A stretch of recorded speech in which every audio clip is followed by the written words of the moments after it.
yang membedakan esai, kemudian artikel, kemudian makalah, dan jenis-jenis tulisan lainnya. Nah, esai kalau kita mengacu pada Kamus Besar Bahasa Indonesia itu adalah karangan prosa yang membahas suatu masalah secara sepintas. Nah, lalu diambilnya adalah dari sudut pandang pribadi sang penulisnya. Artinya di sini yang dibahas dalam esai itu adalah satu masalah atau yang bisa disebut misal tadi Ibu katakan ada salah satu berita tentang kasus korupsi di Jawa Barat. Nah, itu kan adalah salah satu isu kontemporer. Itu bisa diangkat menjadi suatu masalah. Jadi masalahnya itu adalah masalah yang sudah mengerucut, bukan masalah yang masih relatif umum. Dan ketika pembahasannya itu diambil dari sudut pandang pribadi sang penulisnya. Jadi di sini esai itu agak mirip dengan opini. Kalau kita membaca di harian atau koran, itu ada kolom opini. Nah, esai itu kurang lebih mirip seperti opini. Namun untuk esai ini ada beberapa kekhususan. Nah, adapun tujuan daripada esai sendiri itu adalah untuk meyakinkan masyarakat terhadap sudut pandang penulis tentang sebuah isu. Nah, namun di sini data dan faktanya harus ada.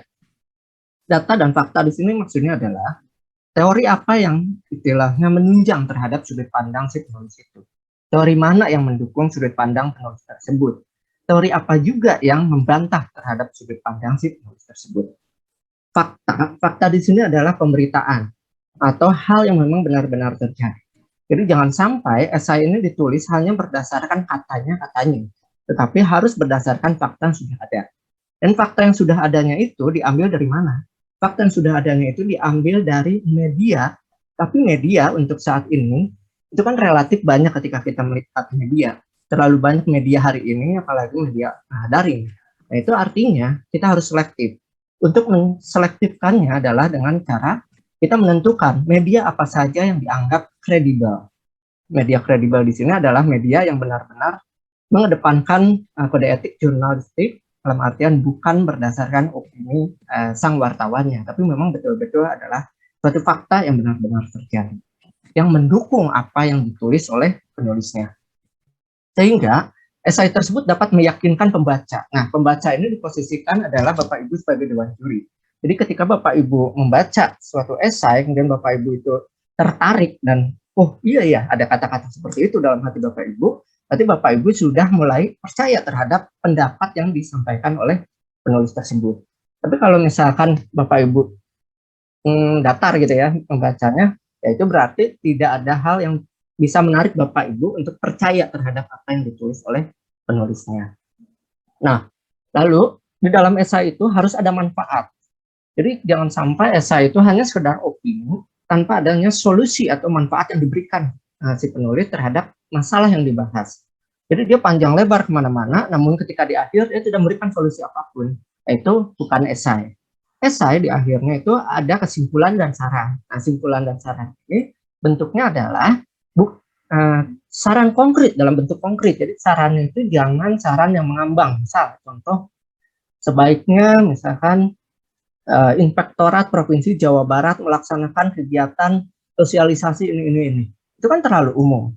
Tapi kalau misalkan manfaatnya adalah misalkan untuk menyelesaikan masalah ini diperlukan suatu sinergitas bersama antara Inspektorat Provinsi Jawa Barat, KPK, dan lain sebagainya untuk membuat satu program baru yang berbeda dan inovasi gitu, sehingga bisa memecahkan masalah tersebut. Akan menjadi nilai tambah apabila manfaat yang ditawarkan oleh penulis tersebut adalah manfaat atau ide-ide baru. Jadi ketika Bapak Ibu menemukan di dalam kesimpulannya itu adalah, wah iya ya, kok nggak kepikiran ya untuk membuat ini. Nah, itu bisa menjadi nilai tambah bagi si esai tersebut. Lalu, struktur esai itu kurang lebih sebetulnya sama dengan penulisan-penulisan lainnya. Itu pendahuluan. Nah, untuk esai, karena memang dibatasi 1.500 kata minimalnya, esai itu memiliki struktur dari umum ke khusus dalam pendahuluan. Artinya, ketika membuat sebuah pendahuluan, itu jangan terlalu banyak bertele-tele. Kadang-kadang kita menemukan ada jenis tulisan yang di awalnya itu udah berbicara kemana-mana bahwa data A, B, C, D, D, tapi itu tidak langsung dikerucutkan. Malah terkesan mengambang antara pendahuluan dengan penulisan selanjutnya. Jadi ketika membaca sebuah esai itu biasanya umumnya ini Biasanya ada esai juga yang menuliskan di awalnya itu adalah anekdot, kemudian juga pantun, atau misalkan kutipan dari tokoh, kutipan dari misalkan Soekarno, seperti itu kemudian dikhususkan menjadi pembahasan dia, itu biasanya ada. Nah, itu biasanya menjadi nilai tambah juga, karena itu bisa menarik pembaca untuk membaca paragraf-paragraf berikut. Nah, yang kedua itu adalah isi atau pembahasan. Di dalam isi atau pembahasan ini mulai kita memunculkan teori, kemudian kasusnya seperti apa, yang tentunya berdasarkan sumber yang jelas dari media mana, dari buku apa, kemudian dokumentasinya, kemudian juga dari artikel jurnal ataupun penelitian-penelitian yang sudah dilakukan sebelumnya sebagai bahan perbandingan. Nah, itu dimunculkan di bagian pembahasan. Di bagian pembahasan ini kita juga harus hati-hati, karena kadang-kadang banyak yang menuliskannya itu adalah kutipan-kutipan. Jadi semua kutipan dijadikan satu. Nah, ini kadang-kadang banyak yang membuat esai seperti itu. Bahkan bukan hanya esai, tapi juga jurnal. Jadi kutipan-kutipan dijadikan satu, jadi seolah-olah itu adalah tulisan dia. Padahal kalau misalkan kita lihat itu adalah yang kalimat pertama kutipan dari A, kalimat kedua kutipan dari B. Nah, itu banyak, hingga istilahnya kita percaya, oh ya ini dia udah melakukan riset. Tapi jangan lupa bahwa ketika kita memunculkan sebuah kutipan di sana, itu kita harus melakukan elaborasi.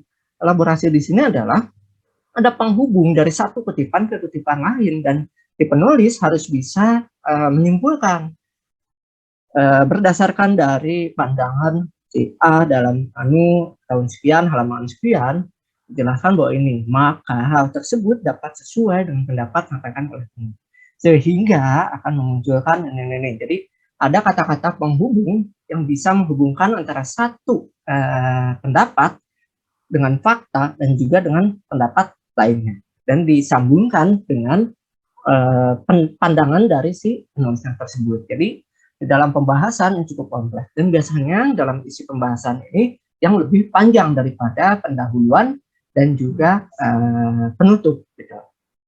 Nah, kemudian yang berikutnya adalah simpulan. Nah, di dalam simpulan seperti yang tadi saya jelaskan, bahwa simpulan itu isinya adalah rangkuman dari poin-poin yang telah dikemukakan. Jadi kalau misalkan kita membaca kesimpulan, maka kita harus memahami dulu isi pembahasannya, dia arahnya kemana nih si penulis ini. Kalau misalkan dalam isi pembahasan arahnya ke A, tapi ketika di kesimpulan ke B, nah itu bisa mengurangi penilaian. Tapi apabila antara pendahuluan, pembahasan, dan simpulan itu sinkron satu sama lain, sinkron di sini artinya berkesinambungan, tapi bukan berarti di kesimpulan ini saling tempel dari pembahasan. Kan kadang-kadang ada yang dalam kesimpulan itu satu simpulannya dia ngambil dari paragraf sekian dari pembahasan, dua dia ngambil dari paragraf sekian di pembahasan. Nah, itu betulnya bukan simpulan. Simpulannya harus dielaborasikan lagi oleh si penulisnya, sehingga ketika kita membaca kesimpulan, maka kita akan mendapatkan intisari dari pembahasan panjang lebar yang sudah dipaparkan di dalam pendahuluan dan pembahasannya. Nah, di situ juga kita akan melihat, jadi ketika sudah membahas hal seperti ini, apa yang ditawarkan oleh penulisnya. Nah, kalau misalkan tidak ada, itu bisa menjadi pengurangan nilai juga. Tapi kalau misalkan ada, itu bisa masuk penilaian, dan akan lebih masuk lagi penilaiannya jika saran yang diberikan oleh penulisnya ini betul-betul konkret, jadi tidak ngambang. Nah, konkret di sini yang tadi seperti saya jelaskan, apalagi misalkan sarannya itu bentuknya adalah sebuah inovasi baru. Nah, itu menjadi hal yang bisa dipertimbangkan untuk penilaian tambahan. Nah, kemudian beberapa ciri khas daripada esai itu harus menggunakan kalimat yang singkat, jelas, dan rinci. Maksudnya di sini, apalagi untuk usia anak sekolah SMA dan juga perkuliahan, itu masih terkadang kita temui terlalu banyak kata dan, hingga, maka, itu terlalu banyak. Nah, panitia di sini yang membaca secara keseluruhan itu harus jeli. Ketika menemukan satu kalimat yang tidak efektif, itu bisa langsung dicoret-coret gitu ya. Jadi bisa menandakan bahwa esai tersebut banyak menggunakan kalimat yang tidak efektif dan tidak jelas. Nah, Artinya, ketika membuat sebuah esai atau ketika kita menilai sebuah esai, kita juga harus membaca per kalimatnya juga. Karena tidak jarang kalau misalkan kita membacanya, kalau kata orang Sunda, ancelog-ancelogan bacanya itu, nah itu kita hanya menemukan yang menurut kita menarik. Tapi kita abai terhadap kalimat-kalimat yang ternyata kalimatnya itu tidak efektif dan bahkan terkesan ngalor ngidul misalkan seperti itu. Nah, khusus untuk esai itu kalimatnya harus singkat, jelas, dan rinci. Seperti itu. Nah, kemudian untuk cara gaya penulisan juga adalah menarik perhatian pembaca. Yang membedakan esai dengan karya tulis ilmiah lainnya, esai ini cenderung menggunakan bahasa keseharian, tapi tidak menggunakan kata ganti orang pertama, tidak menggunakan kata menurut saya, nah itu tidak. Kalau misalkan esai itu memang pandangan dari penulisnya, tapi tidak menggunakan kata ganti orang pertama. Hanya disamarkan saja. Misalkan, oleh karena itu, maka berdasarkan ini harus dilakukan ini nih. Nah, jadi tidak menggunakan, oleh karena itu saya menyarankan kepada ini. Nah, itu tidak. Jadi tidak ada penulisan kata ganti orang pertama. Kemudian memulai dengan suatu informasi nyata dan terpercaya. Nah, informasi nyata dan terpercaya ini bisa disimpan di pendahuluan. Di dalam pendahuluan itu akan dimunculkan satu informasi yang betul-betul kontemporer dan nyata berdasarkan dari data yang teraktual, gitu ya. Jadi sebagai penarik itu tidak dibahas secara bahas secara rinci dulu, karena hanya sebagai motor gitu, hanya sebagai motor di awal untuk mengantarkan penulis atau pembaca ke paragraf-paragraf berikutnya. Nah, paragraf-paragraf berikutnya pun harus sesuai dengan informasi awal yang disampaikan di pendahuluan tersebut. Nah, ini memulai dengan suatu anekdot. Jadi, misalkan ketika berbicara tentang kasus pelanggaran hukum, itu kadang-kadang ada penulis esai yang menuliskan anekdot tajam ke bawah, tumpul ke atas. Nah, itu adalah sebuah anekdot yang bisa menarik pembaca untuk membaca lebih lanjut dari isi esai tersebut. Namun kita juga harus hati-hati dan harus memperhatikan anekdot yang diberikan oleh penulisnya. Karena terkadang anekdotnya itu adalah anekdot yang betul-betul agak tabu di masyarakat, gitu kan. Nah, ketika menemukan anekdot-anekdot yang agak tabu di masyarakat, itu bisa kita anulir dulu, gitu kan. Oh, dari awal dia udah berbicara seperti ini, gitu kan. Jadi bisa ada pengurangan di sana. Karena memang ketika kita mencantumkan anekdot, kita harus berhati-hati. Karena di sini esai itu biasanya akan dipublikasikan. Nah, ketika dipublikasikan, si esai tersebut berarti sudah menjadi milik dari penyelenggara atau panitia. Maka dari itu, ketika terjadi suatu hal terkait dengan isi esai tersebut yang menyinggung salah satu pihak, maka yang bertanggung jawab adalah pihak panitianya, bukan lagi pihak penulisnya. Karena ketika mengadakan suatu lomba, esai tersebut sudah menjadi hak milik dari panitia penyelenggara. Maka dari itu, panitia penyelenggara atau juri di sini harus betul-betul memperhatikan anekdot yang disampaikan oleh penulisnya. Nah, selain itu, bisa juga dimulai dengan kutipan-kutipan. Misalkan tokoh bangsa kita, Bung Karno, itu sering memberikan kutipan-kutipan. Berikan aku sekian orang, ini maka akan ini. Nah, itu bisa menarik nanti untuk bawah. Itu bisa dimunculkan sana. Atau kalau enggak seperti itu, bisa juga mengambil salah satu kutipan dari pemaparan dari wawancara salah satu pihak yang dianggap berkaitan dengan apa yang sudah dituliskan. Misalkan, kalau dalam penulisan itu titik 3 kali, Jawa Barat termasuk ke dalam daerah yang memiliki tingkat korupsi ini. Di bawahnya harus dituliskan dengan jelas pernyataan dari siapa, pada media apa, tanggal berapa. Sehingga di sana tidak akan kabur. Wah, tidak akan disangkanya istilahnya itu adalah opini dari penulisnya, tapi memang ada pihak yang menyampaikan informasi tersebut dan disampaikan kepada media, sehingga dengan begitu sudah menjadi konsumsi publik, tidak lagi menjadi sebuah konsumsi bagi institusi tertentu saja. Dan yang berikutnya adalah menggunakan dialog dalam 2 atau 3 kalimat. Nah, dialog di sini maksudnya adalah adanya elaborasi di antara satu pernyataan dengan pernyataan lain. Jadi jangan sampai esai itu isinya adalah yang tadi saya sebutkan. Isinya adalah kutipan-kutipan semua.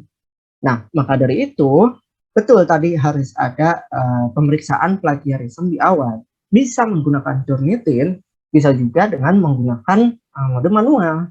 Mode manual ini akan relatif lebih lebih ribet memang, tapi kita akan melihat kalau misalkan Turnitin itu rata-rata adalah kutipan-kutipan atau tulisan yang sudah dijadikan sebagai salah satu barometer penulisan karya tulis ilmiah. Kalau misalkan dengan kita mengecek secara manual melalui Google secara daring, itu kita akan menemukan kutipan-kutipan itu misalkan disampaikan di koran, di blog, atau misalkan di media-media lainnya, itu akan kita temukan. Sehingga karena gini, saya pernah menemukan beberapa esai saat saya menyortir esai di instansi saya dalam suatu kegiatan. Nah, itu isinya ada kalimat yang dituliskan pada kolom opini salah satu media daring. Nah, dalam pengecekan Turnitin itu tidak nampak. Tapi ketika dicek lewat Google, ternyata biru gitu. Kalau biru kan biasanya, sama ada kesamaan gitu kan. Ketika diklik, ternyata kutipannya sama persis sampai titik koma gitu kan. Nah, itu bisa menjadi salah satu bagian yang kita anggap mengurangi dari penilaian. Oke, nah, mohon izin, ini saya ada beberapa contoh. Ini ada beberapa contoh dari esai yang pernah saya sortir. Ini berkaitan dengan kegiatan di instansi saya. Itu ditulis oleh Pak Hasbi Umar. Jadi di sini adalah judul, paling atasnya adalah judul, dan di bawahnya itu adalah langsung nama si penulisnya. Oleh titik 2 siapa. Nah, kemudian kalau misalkan artikel bebas, itu kita tidak akan menemukan A, pendahuluan, B, pembahasan, yang C, simpulan. Tapi bisa juga kita tuliskan A, pendahuluan, kemudian ketika B-nya ini umum pembahasannya. Nah, ketika B itu sudah mulai masuk penulis ini mau nyeritain apa di B ini. Ini adalah judul daripada pembahasan yang akan dia tuliskan di dalam pembahasan yang pertama. Karena biasanya ketika si penulis menuliskan B itu judul, berarti ada C kelanjutannya, judul kelanjutan. Jadi pembahasannya terdiri dari beberapa judul kecil. Itu ada yang seperti itu. Dan itu memang salah satu bagian dari esai juga. Kemudian dia menuliskan juga C, dekadensi nilai selarasan dari Indonesia, tuliskan, kemudian dia memberikan tanggapan-tanggapan dari apa yang dia akan persepsikan dari berbagai sumber, kemudian C, berbahasa Indonesia, dan lain sebagainya. Tapi ada juga yang menuliskannya dengan cara, di akhir jangan lupa referensinya harus ada. Nah, ketika kita mengecek referensi, itu kita harus lihat lagi ke atasnya. Betul nggak sih referensi ini dia pakai? Misalkan. Betul nggak sih dia mengambil dari referensi yang ini, gitu kan? Nah, atau sebaliknya, ketika kita menemukan di dalam badan tulisan itu ada kutipan-kutipan. Nah, kutipan-kutipan itu biasanya ada dalam kurung tahun halaman. Nah, kita cek dalam referensi apakah nama si penulis kutipan tersebut ada dalam referensi atau tidak. Kalau misalkan tidak, itu bisa menjadi poin pengurangan juga. Karena untuk esai itu untuk kutipan-kutipannya disimpan di badan tulisan. Jadi kutipannya bukan ditulis di kaki tulisan atau footer ya. Nah, jadi disimpan di badan tulisan untuk esai. Sehingga kita mengeceknya adalah apa yang ada di badan esai dan kita cek di dalam referensi atau daftar pustaka. Tapi ada juga yang menuliskannya seperti ini. Judul, nama, seperti tadi, dan pendahuluan. Nah, kalau yang tadi itu judul per pembahasan, kalau ini langsung pembahasan. Nah, ketika tulisannya adalah pembahasan, Artinya dia tidak akan membuat pembahasan-pembahasan yang dibagi-bagi menjadi subbagian pembahasan kecil. Tapi dia akan membahas secara keseluruhan di dalam pembahasan ini secara langsung, tidak dibagi-bagi. Nah, seperti ini misal Latif 2014. Ketika ada tulisan Latif, kita harus cek apakah ada di dalam referensinya dia menuliskan Latif atau misalkan di sini Martono Setiadi. Nah, kita cek. Dan ketika dicek, kita akan menemukan apakah selaras dengan yang sudah ditulisnya atau tidak. Nah, Latif ada ya, Martono ada, Halim Hafjadi ada. Nah, artinya itu sudah memenuhi standar penulisan esai yang sesuai.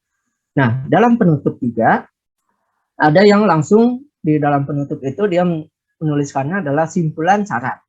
Tapi ada juga penutupnya itu langsung dia babat habis tanpa adanya pembatas simpulan yang mana, saran yang mana. Tapi dia langsung memberikan simpulan dan saran sekaligus tanpa diberikan batasan. Itu apa saja penilaian yang dijadikan sebagai barometer. Ya, namun di sini memang sudah sesuai dengan apa yang ada dalam kriteria penilaian sebuah esai. Nah, namun kita harus bisa membedakan antara penilaian A, B, C, dan D ini bedanya di mana. Nah, yang pertama tadi sudah dijelaskan oleh pihak panitia bahwa di bab awal itu ada pemeriksaan originalitas karya terkait dengan plagiarisme atau tidak gitu kan. Nah, di sini yang pertama memang paling penting itu adalah originalitas karya dan keatractifan judul atau topik yang diangkat. Originalitas karya ini terdiri dari ide si penulisannya original nggak sih gitu kan, penulisannya betul-betul original atau pernah ada judul yang sama di media sehingga dia terinspirasi. Kalau misalkan sama persis judulnya, itu bisa jadi poin pengurangan juga karena artinya pemikirannya tidak original dari si penulisnya, tapi si penulisnya itu hanya menyadur dan juga mengambil dari apa yang sudah ditulis oleh orang-orang terdahulu yang menuliskan idenya di dalam media. Dan judulnya menarik apa tidak gitu kan. Nah, untuk judul juga kita harus hati-hati. Karena kalau misalkan judulnya itu bentuknya menggunakan kalimat bahasa keseharian, misalkan korupsi lo gue n misalkan. Nah, itu bukan esai ya, tapi esai itu harus memuat kata-kata yang baku gitu ya untuk judul. Tapi kriteria menarik atau tidaknya itu kembali lagi pada perspektif si pembacanya, dalam hal ini adalah dewan juri. Kalau misalkan judulnya benar-benar menarik kita untuk tertarik membacanya, itu bisa menjadi nilai tambah juga. Dan yang berikutnya adalah format penulisan. Nah, format penulisan itu adalah tata tulisan dari ukuran kertasnya, tipografi, kerapian, tata letak, jumlah halaman. Nah, di dalam pengumuman lomba esai dari Hakordia ini yang sudah saya lihat itu sudah ada ketentuan-ketentuannya. Nah, di sini tinggal diefektifkan lagi oleh panitia. Apakah sudah betul ukuran kertasnya? Kalau misalkan sudah ditentukan ukuran kertas harus A4, tiba-tiba ngirimnya F4, nah itu kan bisa menjadi pengurangan. Dan tipografi, jenis tulisan apa yang digunakan dan disyaratkan, misalkan Times New Roman atau misalkan Arial atau apa, itu harus diperhatikan.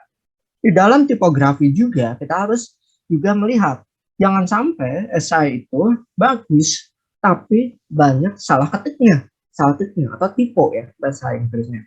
Nah, jangan sampai seperti itu. Ketika menemukan kalimat-kalimat yang typo gitu, itu bisa langsung dicoret kalimat-kalimatnya atau kata-katanya yang tiponya, itu nanti di akhir bisa jadi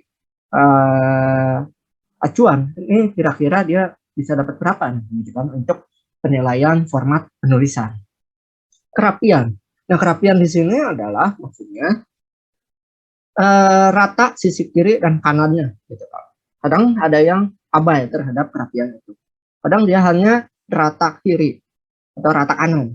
Kadang-kadang ada seperti itu. Atau bahkan tengah semua, di tengah semua. Ada juga, gitu. Nah, ini harus diperhatikan. Jadi kerapian di sini adalah rata kiri, rata kanan, dan juga diperhatikan juga antara tab dari paragraf satu dan paragraf yang lain, apakah tabnya sama di ukuran itu. Jadi jangan sampai ada yang tabnya itu yang satu sedikit, yang satunya panjang, satunya dikit banget gitu. Nah itu kalau misalkan kita perhatikan biasanya ada yang menulisannya seperti itu gitu ya. Kemudian jumlah halaman. Nah kalau misalkan berbicara jumlah halaman itu karena yang saya baca dari pengumuman di perlombaan ini bukan jumlah halaman, tetapi jumlah kata ya 1.500 kata. Nah berarti panitia atau misalkan dewan juri nanti langsung cek di cuman di sini format yang digunakan adalah format PDF. Jadi agak sulit gitu untuk melihat ini ada berapa kalimat gitu. Kalau misalkan formatnya itu adalah Word, itu kita akan bisa melihat langsung di bagian Microsoft Word-nya akan terlihat ini ada berapa kalimat yang digunakan di dalam penulisan esai ini gitu. Kalau misalkan kurang dari 1.500 kata itu bisa menjadi bahan pertimbangan untuk penilaian dikurangi. Tapi kalau misalkan pas atau lebih dari 1.500 itu berarti sudah memenuhi kriteria dari dewan juri atau kriteria dari perlombaan ini. Jadi jangan sampai apa-apa yang sudah dituliskan di dalam pengumuman terkait dengan ketentuan perlombaan itu hanya menjadi formalitas mata, tetapi harus betul-betul menjadi acuan dalam penilaian ini. Karena tak jarang peserta juga kalau misalkan tulisannya itu dipublikasi itu akan banyak yang kalau bahasa gaulnya adalah kepo-kepo, ini berapa ya jumlah katanya, kok kurang ya, wah kok dia bisa menang ya, wah ini pasti ada seperti itu selalu kalau dalam perlombaan. Dan yang berikutnya adalah penggunaan bahasa. Nah tadi saya temukan bahwa di pengumuman itu menggunakan penggunaan bahasa sesuai dengan aturan WEBI ya.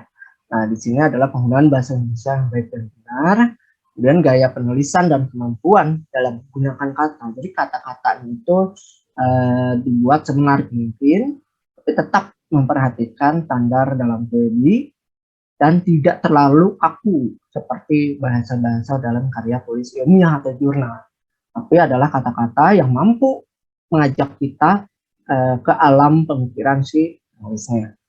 Karena makanya di sini disebutkan atraktivitas dan inovasinya. Jadi dalam penulisan itu dia banyak menggunakan istilah-istilah yang menarik gitu kan. Nah, itu bisa menjadi tambah juga. Dan kalimat disusun dengan efisien dan enak dibaca, efektif gitu ya.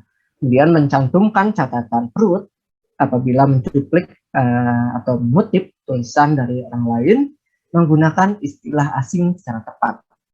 Tapi kadang-kadang kalau misalkan SMA sama kuliah itu kadang ada pendapat atau kutipan asing yang dianggap oh ini sesuai.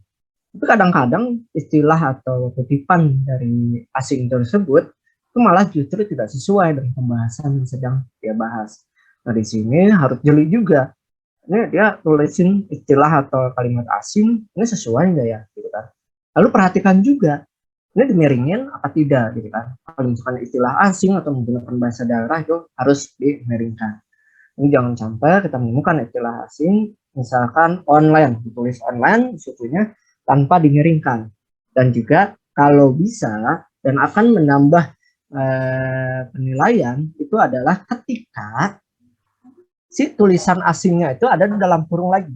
Dalam kurungnya adalah bahasa Indonesia, padanan bahasa Indonesia. Atau misalkan dibalik, istilah padanan bahasa Indonesia dalam kurung, karena kadang-kadang orang masih belum paham padanan bahasa Indonesia dari istilah asing gitu kan. Misalkan istilah online itu kan daring gitu kan. Daring, secara daring dalam kurung online. Oh, berarti orang yang tadinya tidak paham daring itu apa? Entah online itu. Dan kriteria penilaian berikutnya adalah ketajaman analisis permasalahan. Nah, di dalam format pencurian, penilaian pencurian, tadi saya temukan dengan bahasanya adalah analisis konten. Ini masuk ke dalam ketajaman analisis permasalahan. Jadi, yang harus diperhatikan adalah kemampuan merumuskan masalah sesuai tema dan materi tulisan yang diberikan. Nah, di sini kan temanya itu adalah anti korupsi. Jadi jangan sampai si tema, si tulisannya itu ngalor ngidul kemana-mana, padahal tujuannya adalah kita mencari tulisan yang benar-benar membahas secara mendalam untuk tema anti korupsi. Gitu. Yang kedua adalah kemampuan menguraikan faktor-faktor yang mempengaruhi timbulnya masalah atau latar belakang masalah. Jadi dalam pendahuluan itu biasanya akan menceritakan, kan, bercerita, misalnya loh latar belakang masalahnya akan muncul gitu biasanya. Nah, si latar belakang masalah ini harus bisa dijelaskan oleh penulisnya. Permasalahan tersebut muncul karena adanya A, B, C, D gitu kan. Nah itu berarti, oke, penulis ini sudah memahami bahwa masalah ini muncul bukan tanpa sebab, tapi ada sebabnya. Karena satu, misalkan apa, dua apa, tiga apa. Nah itu yang menjadi perkembangan kita. Dan yang berikutnya adalah kesesuaian penyelesaian masalah dengan perumusan masalah yang disertai dengan argumentasi ilmiah. Kemampuan dalam argumentasi yang dituangkan dalam eksplorasi tema. Nah, di sini penyelesaian masalah ini biasanya akan muncul baik itu di pembahasan ataupun di dalam penutup nantinya. Nah, di sini si penulis harus bisa mengeksplorasi. Temanya adalah anti korupsi. Berarti kan di sini yang harus kita gali adalah gimana caranya untuk menumbuhkan jiwa anti korupsi di generasi muda. Nah, dia harus mampu memberikan argumentasi bahwa menumbuhkan jiwa anti korupsi di generasi muda harus dilakukan dengan apa. Nah, jiwa anti korupsi ini akan muncul bila mana apa. Nah, kalau misalkan udah ada hal seperti itu, bisa udah sesuai juga, kan udah tajam gitu analisisnya. Nah, kemudian yang berikutnya adalah kesesuaian lingkup eksplorasi tema. Jadi untuk ketajaman analisis permasalahan atau analisis konten ini tidak jauh dari temanya. Jadi tema itu adalah supir daripada penulisan esai ini. Ini jangan sampai dia membahas apa, padahal temanya apa. Dia malah membahas korupsinya gitu kan. Tapi dia tidak memberikan solusi untuk menjadi anti korupsinya. Dia malah bahas korupsi. Misalkan pendapat korupsi menurut si A adalah bla bla bla bla. Faktor-faktor korupsi disebabkan ya bla bla bla bla. Sedangkan temanya sendiri adalah anti korupsi, bukan temanya adalah korupsi gitu kan. Nah, itu yang harus menjadi bahan kita dalam memberikan penilaian. Yang berikutnya adalah manfaat dan urgensi permasalahan yang diangkat. Ketika Bapak Ibu membaca suatu esai, Bapak Ibu akan bisa melihat, ini untuk saat ini belum butuh untuk lakukan ini. Artinya, urgensinya belum ada. Terus misalkan Bapak Ibu baca, terus misalkan ini dilakukan, manfaatnya apa? Si penulis nggak bisa menjawab, gitu. Tidak ada jawaban si penulis terkait dengan manfaat dari apa yang sudah dia sampaikan.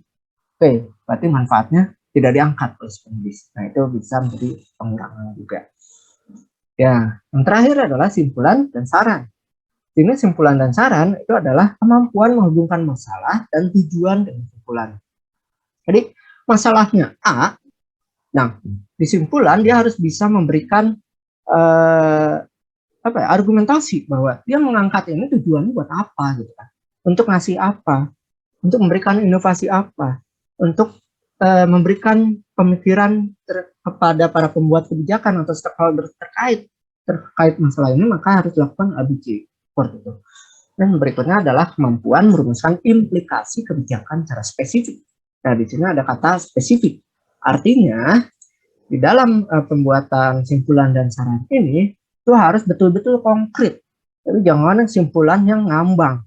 Jadi jangan sebuah saran atau implikasi kebijakan yang ini nggak bisa dilakukan oleh tingkatan misal pemerintah Provinsi Jawa Barat. Nah, di sini pastinya pihak inspektorat dan instansi-instansi di Jawa Barat pastinya ingin agar apa yang disampaikan oleh si penulis itu dapat langsung diaplikasikan di dalam ruang lingkup pemerintahan Provinsi Jawa Barat atau dalam program yang dibangun bersama misalkan FPS Saham. Artinya, ketika membuat sebuah usulan, nah usulan yang berupa kebijakan, maka kebijakan itu adalah kebijakan yang bisa dibuat oleh tingkatan provinsi. Jangan sampai kebijakannya itu adalah maka sebaiknya Menteri Hukum dan HAM melakukan ini. Nah, itu kan masih terlalu ngambang karena butuh perjuangan yang lebih keras lagi untuk menghasilkan kebijakan tersebut, mengeluarkan kebijakan tersebut. Tapi kalau misalkan di sini kebijakannya adalah misalkan gubernur Provinsi Jawa Barat untuk mengeluarkan pergub mengenai ini, dan meningkatkan kompetensi para generasi muda Jawa Barat untuk melakukan ini, atau misalkan penguatan organisasi EPS Saham terkait dengan peningkatan sikap anti korupsi generasi muda Jawa Barat. Nah, itu bisa dilakukan dan itu konkret serta spesifik, langsung tertuju kepada gubernur, gitu kan, untuk membuat sebuah kebijakan. Atau misalkan bisa lagi lebih spesifiknya lagi yang dapat diturunkan melalui program kerja apa-apa oleh EPS Saham bekerja sama dengan instansi A, B, C, D. Nah, itu bisa ya, itu lebih spesifik lagi, artinya ada nilai plus yang bisa didapatkan. Kemudian kualitas penyampaian pesan komunikasi. Kadang-kadang orang menuliskan simpulan dan saran itu yang seperti saya sebutkan tadi, saling tempel dari bagian pembahasan. A, tempel di nomor 1, pembahasan B, tempel di nomor 2, dan seterusnya. Artinya, penyampaian pesan komunikasinya akan patah. Nah, untuk melihat apakah komunikasi ini patah, pesan patah, kita bisa lihat biasanya akan ada kesinambungan antara simpulan satu dengan simpulan yang berikutnya. Kalau misalkan yang patah itu biasanya 1 makan apa, 2 makan apa, 3 makan apa. Nah, terus ketika kita analisis lagi, kok nggak nyambung ya sama yang kedua sama yang ke satu, gitu kan? Nah, itu bisa jadi bahan untuk orang juga.